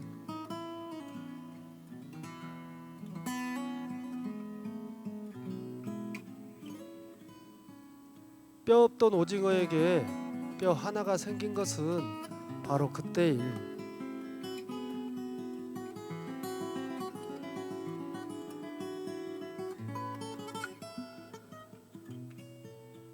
그러나 빼앗긴 뼈 아직까지 다 못 찾아.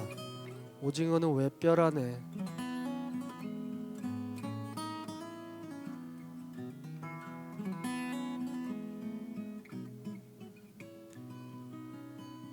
살결 곱던 건복이 얼룩덜룩해진 것은 바로 그때의 일. 오징어가 토한 먹물 그 몸에 온통 묻어 씻어도 씻어도 얼룩덜룩.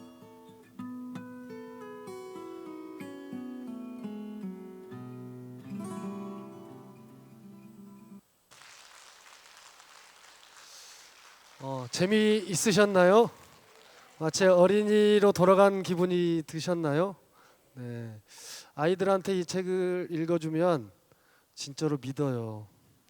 오징어가 뼈가 하나밖에 없었고, 뼈가 없었고 건복하고 싸워서 뼈를 되찾은 건데, 그럼 언제 뼈 다 찾아요? 뭐 이런 얘기하고, 심지어 오징어를 먹어보지 않은 친구들도 있고요. 오징어는 삼각형으로만 생각하는 친구들도 있어요.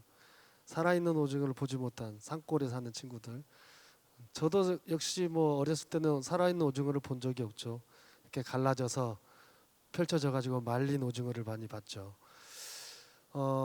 백석 시인이 왜 저런 어떤 이야기를 만들었을까라는 생각을 해봤어요. 그리면서 실제로 제가 하동 악양에 살면서 오징어 건복 작업을 했는데, 사천에 있는 어시장을 자주 가게 되고, 건복이라는 물고기도 사실은 복어의 종류가 많잖아요. 근데 건복은 어떻게 생긴 걸까 하고 찾아보니 정말 얼룩덜룩한 복어의 모습. 그다음에 저 이야기 속에서 백석 시인은 무슨 얘기를 하고 싶었을까? 라는 생각을 해봤어요. 혹시 뭔가를 깨우치신 분 있으신가요? 네. 네. 뼈대가 하나 있다. 네. 아무리 힘이 없고 나약해도 그렇죠. 근성은 있다. 또 다른 분 혹시 저 이야기 속에서 이거 이런 것이 느껴진다 뭐 이런 거요. 민족의 강인함 같은 거. 네. 얘기해 주실 분 없으신가요? 머리를 극적거리신 건가요? 손을 드신 건가요? 네. 쑥스러우신 거죠? 혹시 뭐 하고 싶은 얘기 있으신가요?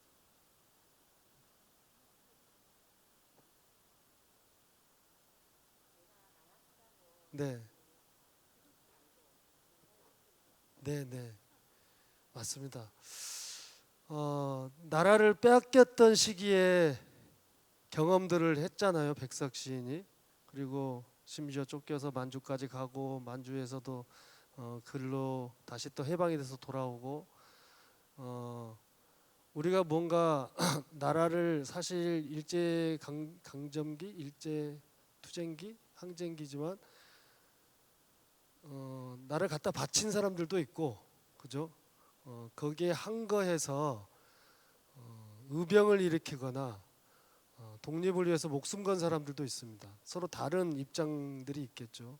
아까 뭐 재단 이사장님하고도 이런저런 얘기를 하다가 왔는데, 우리가 친일이라고 다 나쁜 건 아니죠. 일본이라고 해서 다 나쁜 것도 아니에요.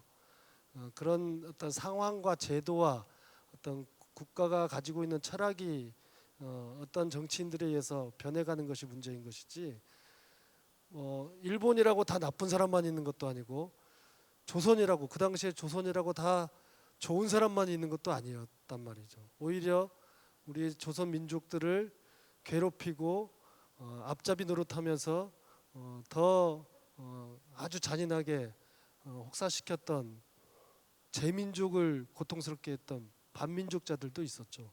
그런데 이 오징어 건복을 통해서 저는 뭘 느끼냐면 이 봉건 사회와 그다음에 새롭게 변해가는 어떤 시점과 이런 것들을 물고기 세 마리의 비유를 한 것 같아요. 맨 처음에 오징어가 생각하잖아요. 생각하기 전에 나는 헐벗고 굶주렸고 굶주려서 일도 못하고 헐벗고 굶주리고 그래서 다른 친구들은 다 뭐 살 만큼 사는데 나는 왜 이렇게 살까라고 하는 생각을 스스로 하게 됩니다. 그 다음에 그냥 나는 이렇게 태어났으니까 이렇게 살면 되지 뭐 하고 포기하지 않았어요. 행동으로 옮겨서 내가 왜 이런지 파악하기 위해서 찾아다니죠. 물고기 처음 만난 농어한테 물어보죠. 농어가 뭐래요? 너는 날 때부터 뼈가 없었어. 뼈 없이 그대로 살아. 너는 원래 천민이야. 너는 원래 노예야. 그대로 살아. 라고 하는 봉건 사회의 어떤 제도들, 왕, 신하, 그다음에 뭐 사대부, 그다음에 뭐 어떤 양반들, 평민, 상민, 천민 이렇게 나눠졌던 계급 구조 안에 있었던. 그래서 태어나면 내 아버지의 그 어떤 계열로 신분으로 살아갈 수밖에 없는 시대가 있었잖아요. 그 시대가 다 옳다라고 볼 수는 없는 거잖아요. 그리고 그렇다고 해서 또 그 모든 그런 계층들이 나쁜 짓만 한 것도 아니란 말이에요. 근데 그런 어떤 봉건 사회가 이제 변해가는 시점에 새로운 신문물에 대한 공부도 하고 새롭게 해방되고 변화해가는 서구에서 변해가는 어떤 왕과 뭐 백성의 어떤 나라가 아니라 이제 스스로 우리가 왕을 만드는 우리가 뭔가를 이렇게 세우는 그런 시대로 변해가는 것들을 알게 된 거죠. 그런데 두 번째 물고기한테 도미한테 물어보죠. 뭐라고 해요? 도미는 농어하고 다른 말을 해요. 같지 않았어요. 너는 네가 못난 탓에 제뼈를 잃었지. 못난 것은 원래 못난 대로 사는 거야. 뼈 없이 살아. 라고 얘기했습니다. 과연 그럴까요? 우리의 부모님들이 우리의 어떤 그 국민들이 정말 못나서 가난하고 힘없게 살았던 건 아니잖아요. 누구보다도 또 열심히 살았고 누구보다도 더 착하게 살았고 그렇게 살았음에도 끊임없이 어떤 생활의 고통 속에서 벗어나지 못하는 건 무슨 이유일까라는 생각을 해봤어요. 끊임없이 빼앗기고 갈취당하고 그런 것들이 그러니까 저는 평화라고 하는 게 뭐 우리가 다 아시다시피 쌀 밑자 옆에 입구자가 있어서 밥이 입으로 들어가야 평화롭다라고 이렇게 하잖아요. 배가 불러야 어떤 지도자도 어떤 왕도 백성들이 굶지 않게 하는 것, 어떤 지도자도 전쟁이 일어나지 않게 하는 것이 가장 급선무지 않을까요? 저는 이번에 소련과 러시아와 우크라이나 전쟁을 보면서 두 지도자들 다 욕하고 있어요. 참 나쁜 사람들이다.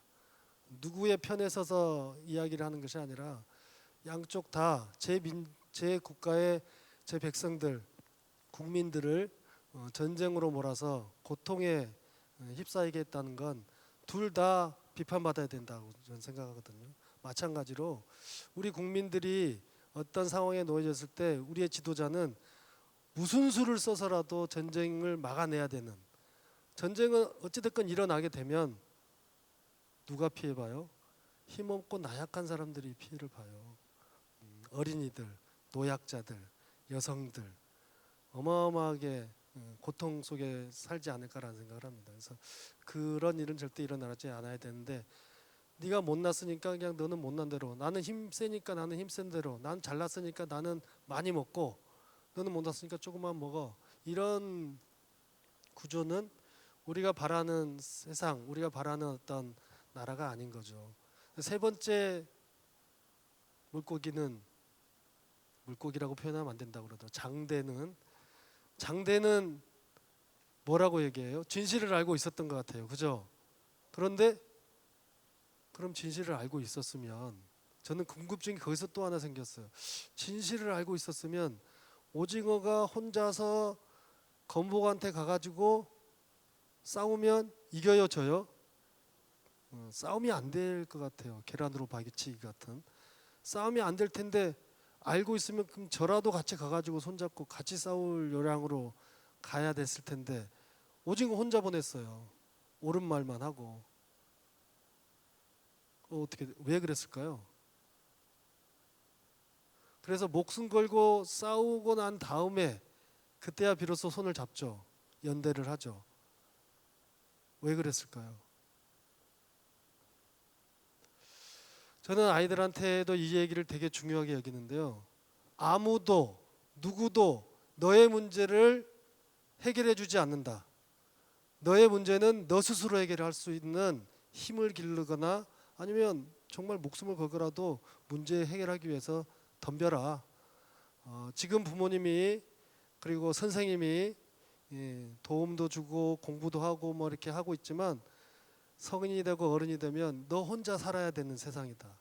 너가 살아내야 될 세상이다. 그래서 친구들 만들고 그다음에 누구한테 속지 않기 위해서 공부도 하고 뭐 하는 거지. 좋은 대학 가가지고 1등 하려고 대학 공부하는 건 아니다.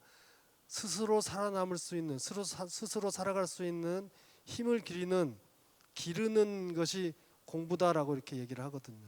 마찬가지로 아마 장대는 오징어가 어떤 마음으로 대할 것인가 이거 되게 중요하거든요.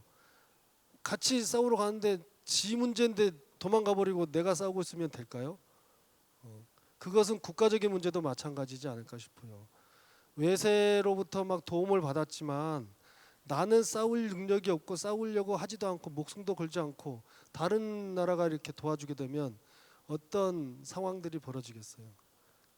스스로의 문제를 스스로 해결할 수 있는 어떤 힘을 기르기 위해서 정말 필요한 것이죠.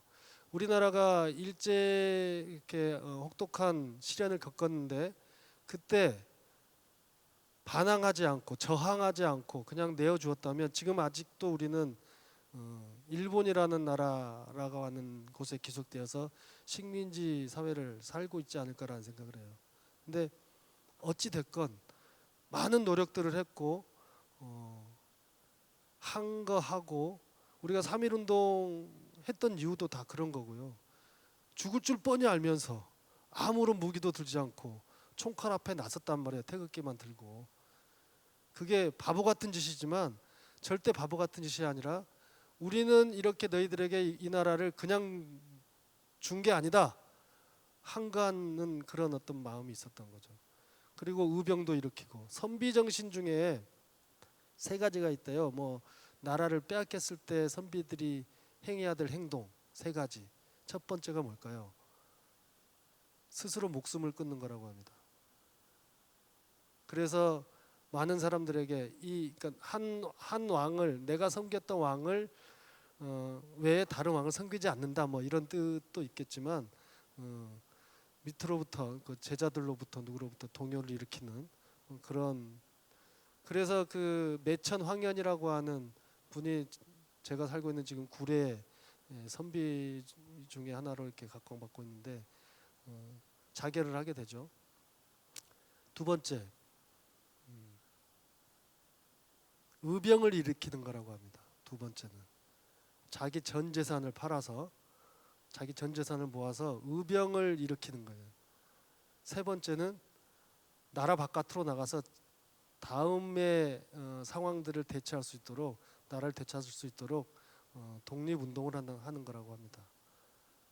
이게 세 가지 선비의 자세라고 하는데 그건 어떤 계급의 문제를 떠나서 우리 독립운동하고 의병 활동했던 조상들에 의해서 어떻게 보면 이 민족의 얼과 결의가 살아있지 않나라는 생각을 해봅니다. 어느 책에서 뭐 운칠기삼이라고 하는 사자성어를 봤어요. 세상 모든 일이 내가 노력한 대로 되지 않는다. 운이 7이고 내가 노력한 것이 3이다. 그래서 어떤 선비가 그 얘기를 했대요. 중국의 어떤 선비가 정말 열심히 공부를 하고 이렇게 저기 시험에 했는데 계속 납방을 하고 심지어는 집안이 이제 무너지는 상황에 이르게 돼서 죽기도 억울해서 옥황상제한테 가가지고 따지기로 하고 옥황상제한테 찾아갔더니 그러면 한번 너의 말이 옳은지 한번 실험을 해보자 하고 그런 실험 자체가 좀 우습긴 하지만 포성명이라는 중국의 포성명이라는 사람이 요제지라고 하는 책에 썼던 내용이래요 이게. 근데 이 정의의 신과 운명의 신을 불러서 술시합을 시켰대요. 근데 왜 술시합을 시켰을까요? 그래서 많이 마시는 쪽의 이야기를 듣는 것이 우선이다. 그래서 술시합을 시켰는데 운명의 신이 7잔을 마시고 정의의 신이 석잔을 마셨대요. 그래서 옥황상제가 그랬대요. 너가 붕괴하고 저기 하는 것이 운명의 신이 적게 마시고 정의의 신이 많이 마셨으면 네가 붕괴하는 게 옳고 운명의 신이 많이 마시면 네가 포기하는 게 옳다라고 얘기를 했는데 그런 말은 좀 맞지 않는 이야기이긴 하지만 믿을 수도 없는 이야기이긴 하지만 또 한편으로는 완전히 그렇게 믿을 수 없는 것만은 또 아니라는 생각도 들어져요. 우리가 아무리 노력을 해도 뭐 잘 안 되는 게 있고 때로는 어떤 부분에서는 그 운명이 이렇게 변해서 또 좋은 상황으로 만들어지기도 하고 또 안 좋은 상황으로 연결되기도 하고 하는데 그런 상황들에 이 놓여져 있지만 항상 이 세상은 끊임없이 변하는 것이니 이 운명이라고 하는 것이 7이라고 하는 그에서 놓여져 있지만 정의의 3%가 존재하기 때문에 너무 인생을 포기하거나 자책하면서 살지는 말아라. 열심히 노력한 것에 대한 결과는 뭐 운명에 맡겨라 이런 뜻일 수도 있겠어요. 그런데 노력해서 나는 열심히 노력했는데 왜 안 되냐고 막 따지고 답답하고 하면 스스로가 더 힘들어지고 고통 속에 이렇게 살아가지 않을까. 제가 여러분들 앞에 이렇게 강의를 하고 이럴 줄은 몰랐어요. 인생에 있어서 그냥 전 그림 그리는 게 좋았고 그림 그리다가 어쩌다 보니 그림책을 하게 됐고 어쩌다 보니 또 백석 시인을 만나게 됐고 백석 시인의 시를 그러다 보니 여기까지 와서 또 끊임없이 이제 그림책을 포기하지 않고 해왔기 때문에 여기까지 와서 여러분들하고도 이런 이야기를 나누고 좋은 시간들을 가질 수 있는데 그런 것 같아요. 내가 한번 마음 먹고 또 행하고자 하는 일들은 포기하지 않는 것에 대한 그게 뭐 잘 되고 높은 수준으로 올라가서 뛰어난 뭔가를 이루어야 된다라고 하는 욕심보다는 끊임없이 포기하지 않고 그냥 해온 결과가 이렇게 되지 않을까. 그래서 뭐 저보다 잘하고 뛰어난 작가들도 많죠. 근데 그들의 삶을 부러워하거나 부러워하는 것도 조금 있죠. 뭐 이수지 작가처럼 외국에서 상 타고 그러면 좋겠네. 뭐 이런 것도 없잖아 있는데 그런다고 해서 뭐 내 삶이 뭐 부끄럽거나 이런 건 아니니까요. 저도 최선을 다해서 아이 셋 잘 키우고 또 주어진 역할들 그다음에 불러주시는 곳에 가서 최선을 다해서 또 함께 그림책 만들고 그림책으로 세상을 좀 더 아름답고 평화롭게 가꾸는 일에 활동들을 하고 있습니다. 제 이야기는 여기서 마치고요. 혹시 궁금하신 거 있거나 뭐 그러면 질문하는 시간 5분이 너무 기나요? 2, 3분?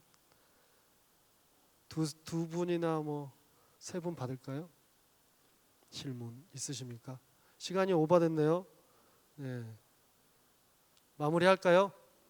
네. 고맙습니다.